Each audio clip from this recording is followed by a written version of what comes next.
Hello दोस्तों, welcome to online education planet. जैसा कि आप सबको पता है कि मैंने एचटेट के लिए सीडीपी की एमसीक्यू स्टार्ट कर रखी है, जिसके अंतर्गत डेली के हम 30 क्वेश्चन करते हैं। मैंने टीजीटी 2019 से लेकर 2023 तक कंप्लीट करा दिया, जिसका लिंक आपको डिस्क्रिप्शन बॉक्स में मिल जाएगा। तो अब जो हमने स्टार्ट कर रखा वो पीजीटी की सीडीपी स्टार्ट कर रखी है। आज जो हमारा पेपर है पीजीटी 2023 का पेपर है। मैंने 2020 का, 2021 का और 2022 का भी करा दिया, जिसका लिंक आपको डिस्क्रिप्शन बॉक्स में मिल जाएगा। इसके बाद जो है हम पीआरटी की सीडीपी स्टार्ट करेंगे, या फिर आप कमेंट में सजेस्ट कर सकते हो, तो मैं उसके अकॉर्डिंग करूँगी। तो फर्स्ट क्वेश्चन है, सामाजिक रूप से वंचित बच्चों के लिए किस प्रकार की शिक्षा उपयुक्त होती है। इस क्वेश्चन में पूछा है कि जो बच्चे सोशली डिप्राइव्ड होते हैं उनके लिए कौन सी एजुकेशन उपयुक्त होती है। तो सबसे पहले हम देखेंगे कि सोशली डिप्राइव्ड चिल्ड्रन कौन से होते हैं। ये जो बच्चे होते हैं सामाजिक रूप से वंचित, उनके पास यानी कि आवश्यक रिसोर्स और अवसर नहीं होते। जैसे फॉर एग्जांपल उनके पास भोजन, कपड़ा, खिलौना, एजुकेशन नहीं होती। तो इस प्रकार के जो बच्चे होते हैं वो सोशली डिप्राइव्ड चिल्ड्रन होते हैं। और कौन सी शिक्षा उनके लिए उपयुक्त होगी, तो वो जो है समावेशी शिक्षा के अंतर्गत आते हैं। कौन सी? इंक्लूसिव एजुकेशन के अंतर्गत। हम ऑप्शन भी देख लेते हैं। इनफॉर्मल एजुकेशन के अंतर्गत क्या होता है, जो शिक्षा घर परिवार में दी जाती है, यानी आसपास से जो बच्चा सीखता है वो हमारी इनफॉर्मल एजुकेशन होती है। दूसरी हमारी स्पेशल एजुकेशन। स्पेशल एजुकेशन के अंतर्गत जो दिव्यांग बच्चे होते हैं उनको शिक्षा दी जाती है। और थर्ड मैंने आपको बता ही दिया, रिलीजियस एजुकेशन के अंतर्गत जो है धार्मिक शिक्षा दी जाती है, नाम से ही आपको पता चल जाता है। तो इसके अंतर्गत जो सोशली डिप्राइव्ड चिल्ड्रन थे तो उनके लिए ऑप्शन हो जाएगा इंक्लूसिव एजुकेशन। नेक्स्ट क्वेश्चन है, निम्नलिखित में से कौन सा कथन एरिक्सन के मनोसामाजिक विकास सिद्धांत के अंतर्गत किशोर अवस्था के संबंध में सही है। इसके अंतर्गत बताना है जो एरिक्सन की थ्योरी थी, क्या थी? साइको सोशल डेवलपमेंट थ्योरी, यानी कि मनोसामाजिक विकास सिद्धांत जो के अंतर्गत जो अडोलसेंस स्टेज होती है उसमें कौन सा करेक्ट है। सबसे पहले मैं आपको एरिक्सन के बारे में बता देती हूँ, थोड़ा सा थ्योरी के बारे में मैंने पहले भी बता दिया है बहुत बार। जो एरिक्सन थे उनकी थ्योरी थी साइको सोशल डेवलपमेंट थ्योरी, और इस थ्योरी के अंतर्गत एरिक्सन ने 8 स्टेजेस दी थी। एरिक्सन बताता है कि जब बच्चा इन 8 स्टेजेस से होकर गुजरता है तो उसके हर स्टेज पर एक कॉन्फ्लिक्ट आता है, यानी कि एक संकट आता है। अगर उस संकट को वो मतलब जो भी संकट होता है उसको सॉल्व कर लेता है तो बच्चे के ऊपर पॉजिटिवली इफेक्ट करता है, यानी कि आप मान सकते हो कि उसके अंतर्गत एक गुड हैबिट डेवलप होगी, यानी कि पॉजिटिव इफेक्ट पड़ेगा। अगर वो संकट सॉल्व नहीं कर पाता तो उसके अंतर्गत जो है एक नेगेटिव इफेक्ट पड़ेगा। तो ये एरिक्सन ने बताया था अपनी हर एक स्टेज के अंतर्गत। लेकिन जो अडोलसेंस की एज है वो एरिक्सन के द्वारा 12 से 18 साल के अंतर्गत मानी जाती है, और ये एरिक्सन की 5th स्टेज के अंतर्गत है। और उस स्टेज का नाम क्या है? आइडेंटिटी वर्सेस कन्फ्यूज़न और रोल। आइडेंटिटी वर्सेस कन्फ्यूज़न और रोल, यानी कि इसमें जो बच्चा होता है वो आइडेंटिटी को एक्सप्लोर करता है। यानी कि जब बच्चा टीनेजर में आ जाता है तो बच्चे अपने आइडेंटिटी सर्च के लिए लगा रहता है। अगर वो पॉजिटिव इन्वायरमेंट में गया तो आइडेंटिटी बना लेता है। तो ये एरिक्सन ने बताया था। तो आइए ऑप्शन देखते हैं, हमें करेक्ट बताना है। फर्स्ट है ego identity is a positive psycho social aspect. अहम पहचान एक धनात्मक मनोसामाजिक पहलू है। बिल्कुल ठीक है, हमारा ऑप्शन फर्स्ट ही करेक्ट हो जाएगा, क्योंकि एक एरिक्सन के द्वारा ये क्या है, एक पॉजिटिव एस्पेक्ट बताया गया था। नेक्स्ट है, एक सर्जनशील बालक में निम्नलिखित में से कौन सी विशेषता नहीं देखी जाती। इसमें हमें पूछा है कि जो क्रिएटिव बच्चा होता है उसके अंतर्गत कौन सी एक कैरेक्टरिस्टिक नहीं होती, एक विशेषता नहीं होती। ऑप्शन देखते हैं। फर्स्ट ऑप्शन है डाइवर्जेंट थिंकिंग। बिल्कुल, जो क्रिएटिव बच्चा होगा उसके अंदर अब सारी चिंतन तो होगा, डाइवर्जेंट थिंकिंग तो होगी ही होगी। तो ये जो डाइवर्जेंट थिंकिंग होती है ये होती है, यानी कि एक प्रॉब्लम या फिर एक क्वेश्चन कुछ भी मान सकते हो, उसके बहुत सारे सॉल्यूशन, यानी बच्चा जो है बहुत तरीके से सोचता है, एक से ज़्यादा ऑप्शन के बारे में सोचता है। ठीक है, नेक्स्ट ऑप्शन है एक्सट्रीम क्यूरियोसिटी, बिल्कुल उसके अंदर जिज्ञासा भी होगी। हाई इमेजिनेशन, उच्च कल्पनाएं बिल्कुल होगी। तो हमारा इसके अंतर्गत नहीं बताना था, तो हमारा ऑप्शन नंबर 4 जो है ठीक हो गया।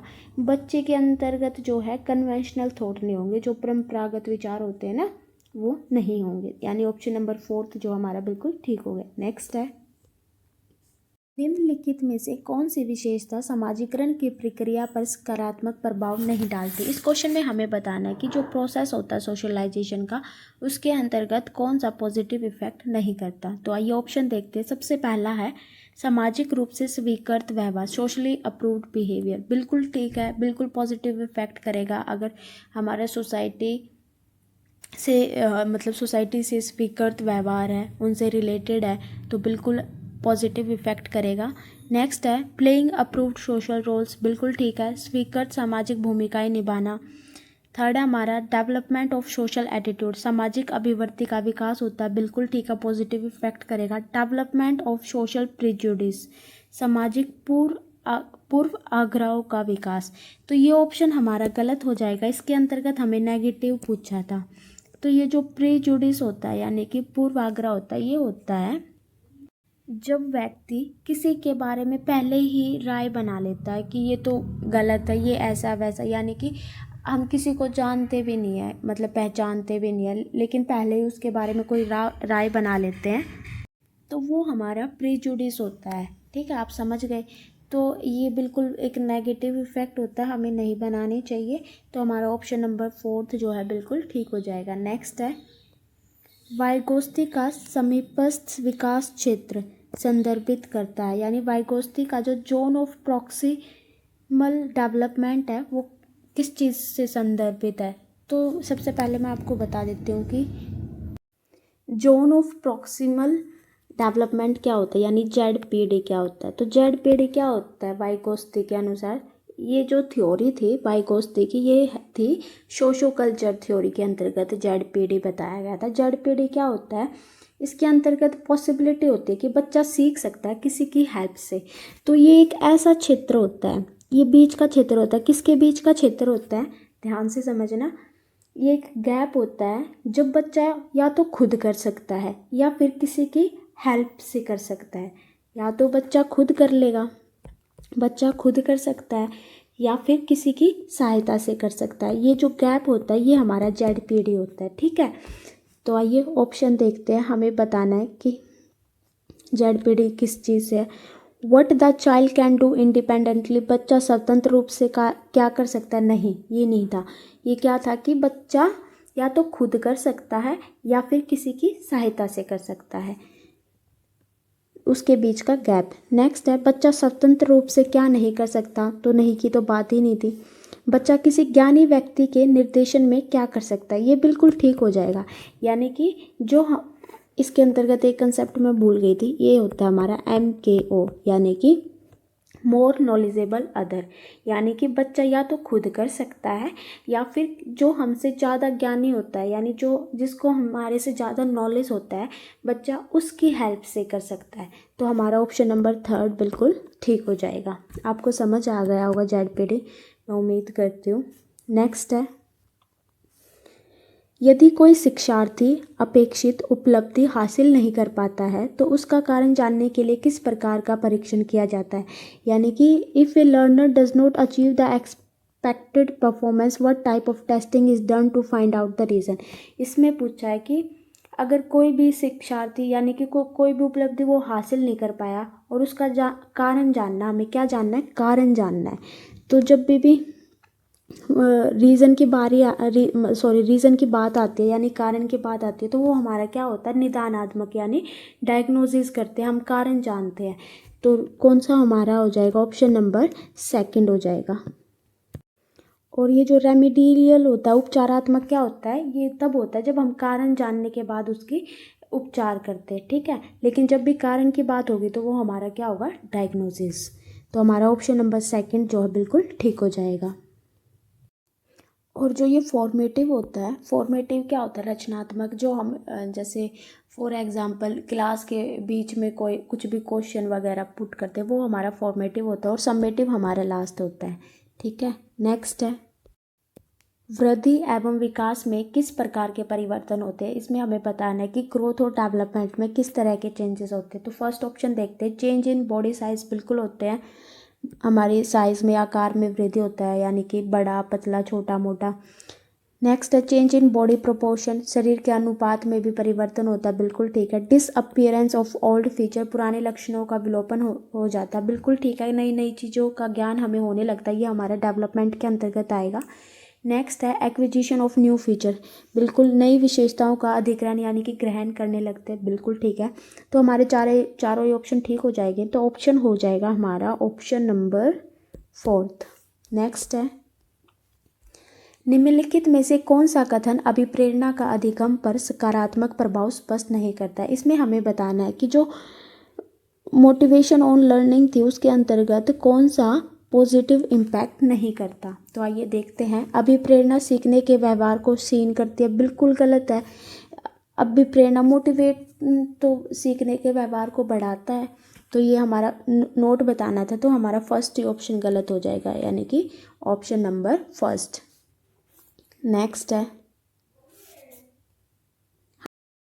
कोहलबर्ग के नैतिक विकास सिद्धांत के अंतर्गत नैतिकता की अवस्थाओं को उनके स्तर से सम्मिलित करना। इसमें हमें बताना जी कि जो कोहलबर्ग की थ्योरी थी, मोरल डेवलपमेंट थ्योरी, उसमें हमें उसके लेवल बताने की कौन सी के अंतर्गत कौन सी बात बोली गई है।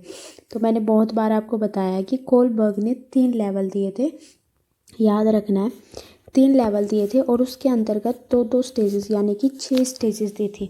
सबसे पहला लेवल था प्री कन्वेंशनल लेवल, दूसरा था कन्वेंशनल और तीसरा था पोस्ट कन्वेंशनल।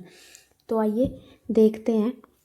फर्स्ट है हमारा गुड इंटरपर्सनल रिलेशन, यानी कि इसके अंतर्गत जो है बच्चा जो है गुड बॉय और गुड गर्ल बनने की कोशिश करता है, यानी फैमिली और सोसाइटी के सामने अच्छा रहता है, और ये हमारी सेकंड लेवल के अंतर्गत बोला गया था, यानी कि ए का हमारा हो गया सेकंड। नेक्स्ट है इंडिविजुअलिज्म एंड एक्सचेंज, ये जो हमारा ये हमारे फर्स्ट के अंतर्गत बोला गया था, यानी कि टिट फॉर टैट का ये जो था व्यक्तिवाद एवं विनिमय, ये हमारा फर्स्ट स्टेज के अंतर्गत बोला गया था। नेक्स्ट है social contract and individual right, जो सोशल कॉन्ट्रैक्ट और इंडिविजुअल राइट है, यानी कि जो बच्चा होता है वो रूल फॉलो करता है जब तक लोगों के लिए बेनिफिट है, लोगों के भले के लिए रूल तोड़ता है। इसके अंतर्गत ये जो है पोस्ट कन्वेंशनल यानी कि 3rd लेवल के अंतर्गत बताया था, यानी कि सी का हो गया 3। लास्ट हमारा यूनिवर्सल प्रिंसिपल, यह भी हमारा 3rd यानी पोस्ट कन्वेंशनल में बताया गया था, यानी कि ये हमारी 5th स्टेज थी, ये 6th, ये भी 3rd के अंतर्गत बताया था। तो आइए ऑप्शन देखते हैं, ए का सेकंड, बी का फर्स्ट, ए का सेकंड, बी का फर्स्ट, यानी कि ऑप्शन नंबर 4 जो है हमारा ठीक हो गया।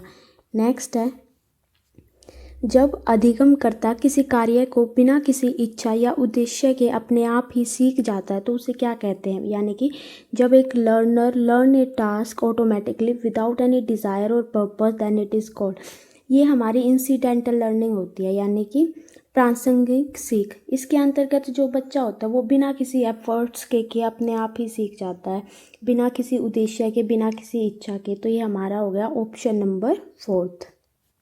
नेक्स्ट है, निम्नलिखित में से कौन सा कथन जैविक अभिप्रेरकों के संबंध में सही नहीं है। इसमें हमें बताना है कि कौन सी स्टेटमेंट बायोलॉजिकल मोटिव यानी कि जन्मजात से संबंधित नहीं है, जो हमारी प्राइमरी से संबंधित नहीं है, प्राथमिकता से। तो देखते हैं, फर्स्ट है दे आर यूनिवर्सल, बिल्कुल ये सार्वभौमिक होते हैं। ये इनबोर्न होते हैं, ये जन्मजात होते हैं, बिल्कुल। They are essential to survive, बिल्कुल ये जीवित रहने के लिए भी आवश्यक होते हैं। हमें नोट बताना था, यानी कि हमारा ऑप्शन नंबर 4 जो है बिल्कुल ठीक हो जाएगा। इसके अंतर्गत क्या बोला गया है, वे व्यक्ति की समस्थिति से संबंधित नहीं होते, ऐसा बिल्कुल भी नहीं होता, वे क्या होते हैं, परमानेंट रहते हैं, ठीक है। नेक्स्ट है, निम्नलिखित में से कौन सी परीक्षाएं तत्व एवं व्यापक मूल्यांकन का आधार है।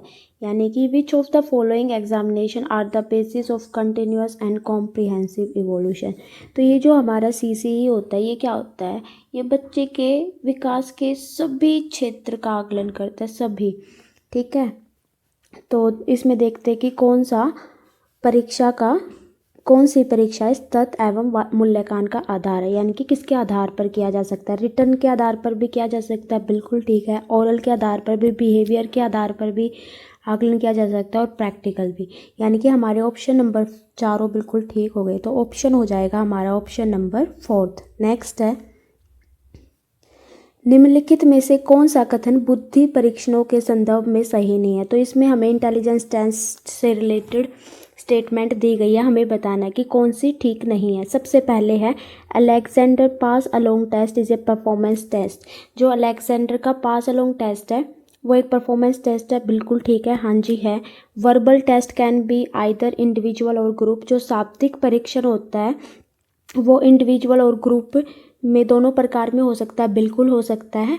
वर्बल टेस्ट के अंतर्गत क्या होता है, हम भाषा का यूज़ करते हैं, ठीक है। थर्ड हमारा ऑप्शन है illiterate people can not do performance test. अशिक्षित व्यक्ति निष्पादन परीक्षण नहीं कर सकते। इसके अंतर्गत हमें नहीं बताना तो ये हमारा थर्ड ऑप्शन ठीक हो जाएगा। क्यों हो जाएगा, क्योंकि देखो चाहे बंदा अनपढ़ हो या फिर पढ़ा लिखा हो, परफॉर्मेंस टेस्ट मतलब कर सकते, उसका परीक्षण कर सकते। कई बार क्या होते हैं, जैसे हमारे बड़े पूर्वज होते हैं, वो जैसे मेरे दादा दादी मम्मी पापा, वो पढ़े लिखे नहीं है, लेकिन ऐसा नहीं है कि वो परफॉर्मेंस टेस्ट नहीं दे सकते।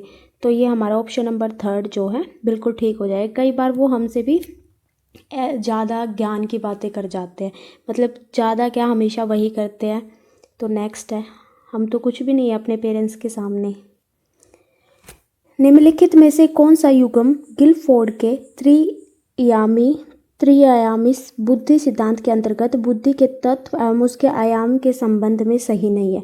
इसमें हमें बताना है कि जो गिलफोर्ड थे उनकी थ्योरी थी 3 डायमेंशनल इंटेलिजेंस थ्योरी। उसमें बताना है कि कौन सा पेयर जो है करेक्ट नहीं है। तो आइए देखते हैं। तो ये एलिमेंट दिए गए हैं इंटेलिजेंस के और उनका डायमेंशन दिया गया है। तो ये जो जेपी गिलफोर्ड थे, इन्होंने टोटल 120 एलिमेंट बताए हैं। वो 120 अभी बताए भी नहीं जाएंगे, तो हम डायरेक्ट ऑप्शन देख लेते हैं। यूनिट का प्रोडक्ट बिल्कुल होता है, इकाई का उत्पाद कर सकते हैं, संज्ञान संक्रिया बिल्कुल ठीक है। इसका ऑप्शन नंबर 4 जो है ठीक हो जाएगा। इसके अंतर्गत हमें गलत बताना है। संबंध जो है विषय वस्तु का आयाम नहीं होता है, तो ऑप्शन 4 हो जाएगा। ये जो 120 एलिमेंट है, इनकी मैं देखती हूँ वीडियो, अगर सिलेबस में होगा जेपी गिलफोर्ड इस बार तो मैं बना दूँगी। नेक्स्ट है, निम्नलिखित में से कौन सी बाल केंद्रित अधिगम दृष्टिकोण की प्रमुख विशेषता नहीं है। Which of the following is not a key feature of child centre learning approach. यानी कि हमें बताना है कि जो चाइल्ड सेंटर लर्निंग अप्रोच है उसकी कौन सी विशेषता नहीं है। सार्थक सीखने का अवसर बिल्कुल है, मीनिंगफुल लर्निंग अपॉर्चुनिटी होती है, सिंगल लर्निंग पाथवे, एकल शिक्षा की बात नहीं की गई है कहीं पर भी, तो ये हमारा एक नेगेटिव हो जाएगा। तो सिंगल लर्निंग कभी भी चाइल्ड सेंटर लर्निंग अप्रोच नहीं हो सकती। लर्निंग जो है समूह में ज़्यादा अच्छे से होती है अगर उसके अंतर्गत एक ही लर्निंग यानी कि एक ही तरीका अपनाया जाता है, तो बच्चे का अच्छे से मतलब बच्चे की अच्छे से लर्निंग नहीं होती। तो हमारा ऑप्शन नंबर 2 जो है ठीक हो जाएगा। नेक्स्ट है, बंडूरा के अनुसार प्रेक्षणात्मक सीखने की कौन सी अंतर संबंधित प्रक्रिया नहीं है। इसमें हमें बताना है कि according to Bandura which is not the interrelated process of observational learning. Observational learning की जो बंडूरा ने दिए थे वो कौन सा प्रोसेस नहीं है। तो ये जो बंडूरा की थ्योरी थी ऑब्जर्वेशनल लर्निंग, इसके अंतर्गत जो है उसने 4 प्रोसेस दिए थे। कौन से दिए थे? 4 प्रोसेस। यानी कि इसमें बंडूरा बोलता है कि बच्चा जो है कॉपी करके सीखता है। इसमें कोई भी मॉडल हो सकता है, कोई व्यक्ति होता है, यानी किसी को भी कॉपी करके सीखता है। और इसके अंतर्गत बंडूरा ने 4 प्रोसेस दिए थे। कौन कौन सा? अटेंशन, यानी कि सबसे पहले तो बच्चा ऑब्जर्व करता है, उसको अटेंशन करता है यानी ध्यान केंद्रित करता है उसके ऊपर। दूसरा होता है रिटेंशन, फिर उसको धारण करता है, ठीक है। फिर होता है रिप्रोडक्शन, यानी कि फिर उसको क्या करता है, मतलब करके देखता है, ठीक है। और फिर होता है मोटिवेशन। ये 4 जो है बंडूरा के द्वारा प्रोसेस दिए गए थे। तो इसके अंतर्गत कौन सा नहीं है? अटेंशन, रिटेंशन, मोटिवेशनल, कंजक्शनल की बात नहीं हुई थी। तो हमारा ऑप्शन नंबर 4 जो है बिल्कुल ठीक हो जाएगा। नेक्स्ट है, बंडूरा के सामाजिक अधिगम सिद्धांत के अनुसार जब कोई व्यक्ति दूसरे के व्यवहार को देखकर और दोहराकर वही व्यवहार सीख जाता तो वह क्या कहलाता। मैंने अभी बताया कि बंडूरा ने बताया था कि जो बच्चा होता है वो दूसरे की कॉपी करके सीखता है, यानी दूसरे को देखकर ऑब्जर्व करके सीखता है। तो वो क्या क्या बताया था मैंने, मॉडलिंग, तो मॉडल की तरह वर्क करता है। नेक्स्ट, स्टर्नबर्ग के त्रितंत्र सिद्धांत के अंतर्गत घटकीय बुद्धि में कौन सा उप घटक सम्मिलित नहीं है। तो इसमें हमें बताना है कि जो स्टर्नबर्ग की ट्रायआर्किक थ्योरी थी उसका जो एक पार्ट था कंपोनेंशियल इंटेलिजेंस, कौन सा, कंपोनेंशियल इंटेलिजेंस, जो कि हमारा पहला ही घटक था। यानी कि जो स्टर्नबर्ग थे उन्होंने 3 घटक दिए थे, ठीक है। पहला था कंपोनेंशियल इंटेलिजेंस, के अंतर्गत हमें बताना कि कौन सा इंक्लूड नहीं था। जो हमारा कंपोनेंशियल इंटेलिजेंस था उसके अंतर्गत था कि बड़ी चीज़ को बच्चा जो है छोटे टुकड़ों में तोड़ तोड़ कर सीखता है, और वो ट्रेडिशनल होती है, इसमें बच्चा जो है एग्ज़ाम स्कोर करता है। तो इसके अंतर्गत कौन सा नहीं था, तो ये जो एक्सपेरिमेंटल कंपोनेंट है ये नहीं था, क्योंकि ये इसका दूसरा घटक था। तो हमारा ऑप्शन नंबर 2 जो है बिल्कुल ठीक हो जाएगा। नेक्स्ट है, एक अधिगम निर्योग्यता जो अंक गणितीय कौशल के अधिग्रहण को प्रभावित करती है, यानी कि एक ऐसी लर्निंग डिसएबिलिटी जो कि अर्थमेटिक स्किल के को इफेक्ट करती है। तो वो हमारी कौन सी होती है, डिसकैल्कुया। देखो कैल्कुया से याद करना, कैल्कुया से कैलकुलेशन होता है, तो ये हमारे अरिथमेटिक से रिलेटेड होता है, ठीक है। नेक्स्ट है, फ्राइड के मनोलैंगिक विकास सिद्धांत की 5 अवस्थाओं के सही क्रम का चयन कीजिए। तो जो फ्राइड ने साइकोसेक्सुअल डेवलपमेंट थ्योरी दी थी उसकी 5 अवस्थाओं को क्रम में लगाना है। तो क्या क्रम था, जो फ्रूड की कितनी स्टेज थी, उन्होंने 5 बताई थी। 1 मिनट गाइस, 5 बताई थी। सबसे पहले थी ओरल, फिर थी एनल और फिर थी फैलिक। ओरल स्टेज थी, फिर थी एनल, फिर थी फैलिक स्टेज, लेटेंसी और जेनेशियल। यानी कि ऑप्शन नंबर 3 जो हमारा बिल्कुल ठीक हो जाएगा। पहले मुखावस्था, फिर गुदावस्था, फिर लिंग प्रधान अवस्था, फिर अव्यक्त अवस्था, फिर गणेन्द्रियावस्था, ठीक है। नेक्स्ट है हमारा, पावलोव के शास्त्रीय अनुबंधन अधिगम सिद्धांत के अनुसार स्वाभाविक एवं अनुबंधित उद्दीपकों के प्रस्तुतिकरण का कौन सा कालिक क्रम सीखने को सर्वाधिक प्रभावित करता है। इसके अंतर्गत बोला है कि जो पावलोव की क्लासिकल कंडीशनिंग थ्योरी थी उसके अंतर्गत जो लर्निंग थी, मतलब सीक्वेंस था, उसको कौन सा इफेक्ट करता है। यानी कि sequence presentation of natural conditioning stimuli will most affect learning. तो क्या इफेक्ट करता है, मतलब कि एक क्रिया के बाद जब दूसरी क्रिया होती है तो उसके अंतर्गत क्या इफेक्ट करता है, यानी कि विलंबित किया जाता था, डिले किया जाता था। नेक्स्ट है, पियाजे के संज्ञानात्मक विकास सिद्धांत की किस अवस्था में अमूर्त चिंतन तथा सामान्यीकरण की क्षमता विकसित हो जाती है। इन विच स्टेज ऑफ पियाजे cognitive development theory does the ability of abstract thinking and generalisation develop. तो ये जो है पियाजे की लास्ट अवस्था यानी कि फॉर्मल ऑपरेशन के अंतर्गत होता है। हमारा ऑप्शन हो जाएगा ऑप्शन नंबर 4। नेक्स्ट है, प्रतिभाशाली विद्यार्थियों के लिए निम्नलिखित में से कौन सा शैक्षिक व्यवस्था नहीं की जानी चाहिए। यानी कि जो टैलेंटेड स्टूडेंट होते हैं उसके लिए कौन सी एजुकेशनल अरेंजमेंट है वो नहीं होनी चाहिए। तो आइए देखते हैं। Opportunity for independent project work, बिल्कुल उन्हें प्रोजेक्ट वर्क के लिए मतलब अपॉर्चुनिटी देनी चाहिए। एसिलरेशन, त्वरण होना चाहिए। रेमेडियल टीचिंग होती है जो उपचारात्मक, यानी कि कारण जान के फिर हम जो उसका डायग्नोसिस के बाद जो होता है हमारा रेमेडियल, तो ये जो है टैलेंटेड स्टूडेंट के लिए नहीं होता है, तो हमें इसमें नहीं बताना था। तो हमारा ऑप्शन नंबर 3 जो है बिल्कुल ठीक हो जाएगा। नेक्स्ट है, निम्नलिखित में से कौन सा समावेशी शिक्षा का एक सिद्धांत नहीं है। Which one of the following is not a principle of inclusive education. इसमें हमें बताना है कि इंक्लूसिव एजुकेशन का कौन सा प्रिंसिपल नहीं है। तो इंक्लूजन क्या होता है, जिसके अंतर्गत जो दिव्यांग बच्चे होते हैं और जो सामान्य बच्चे हैं उनका मिलकर एजुकेशन प्रोवाइड की जाती है। तो सबसे पहले है प्रिंसिपल ऑफ सेग्रीगेशन, यानी कि पृथक्करण का सिद्धांत। पहले ही अलग अलग की बात कर दी गई, तो ये तो इंक्लूसिव एजुकेशन के अंतर्गत बिल्कुल भी नहीं होता, बच्चों को अलग अलग बिल्कुल भी नहीं किया जाता, तो इसमें हमें नहीं बताना था, तो हमारा ऑप्शन नंबर फर्स्ट इसका आंसर हो जाएगा। नेक्स्ट है, निम्नलिखित में से कौन सा तरीका व्यक्तिक भिन्नताओं के अनुसार शिक्षण का समर्थन नहीं करता? Which of the following way does not support the teaching according to individual difference? यानी कि जो इंडिविजुअल डिफरेंस होते हैं वो कौन सा सपोर्ट नहीं करता टीचिंग के अंतर्गत? इंडिविजुअल यानी कि हमें अलग अलग लेके चलना है बच्चों को, ठीक है। फर्स्ट है लार्ज ग्रुप ऑफ चिल्ड्रन। शायद फर्स्ट ही क्वेश्चन इसका गलत हो जाएगा क्योंकि ग्रुप्स की बात की गई है और यहाँ पे इंडिविजुअल यानी कि अकेले अकेले व्यक्ति की बात की गई है, तो हमारा ऑप्शन नंबर फर्स्ट ही गलत हो जाएगा। नेक्स्ट है, नेक्स्ट विशिष्ट आवश्यकता वाले बच्चे की आवश्यकता को पूरा करने में शैक्षणिक संस्थानों की क्या भूमिका नहीं है?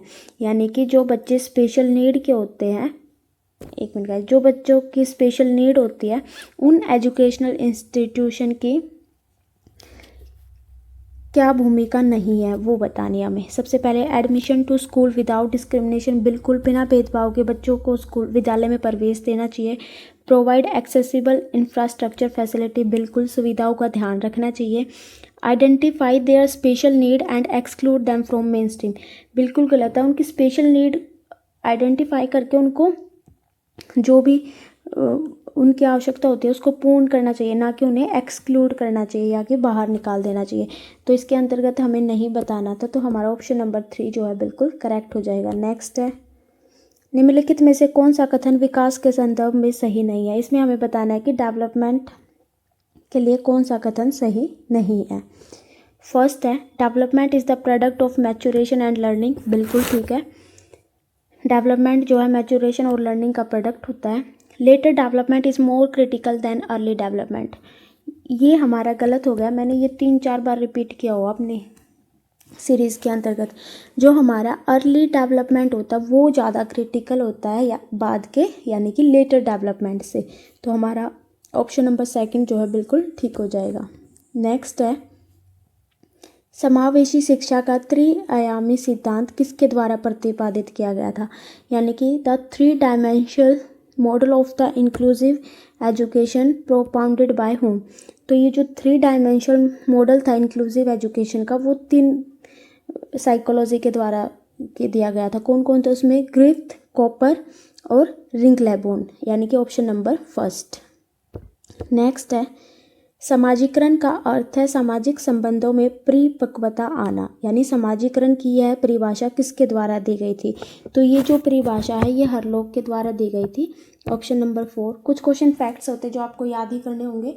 अगर आपको मेरी वीडियो पसंद आ रही है तो please like, share and comments.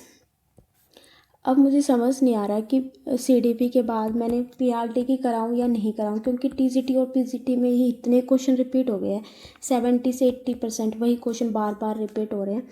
तो आप प्लीज़ मुझे बता देना, पहले मैं पीआरटी की सीडीपी कराऊं या फिर हमारा और कोई जनरल सेक्शन का पार्ट स्टार्ट करें। Thank you so much.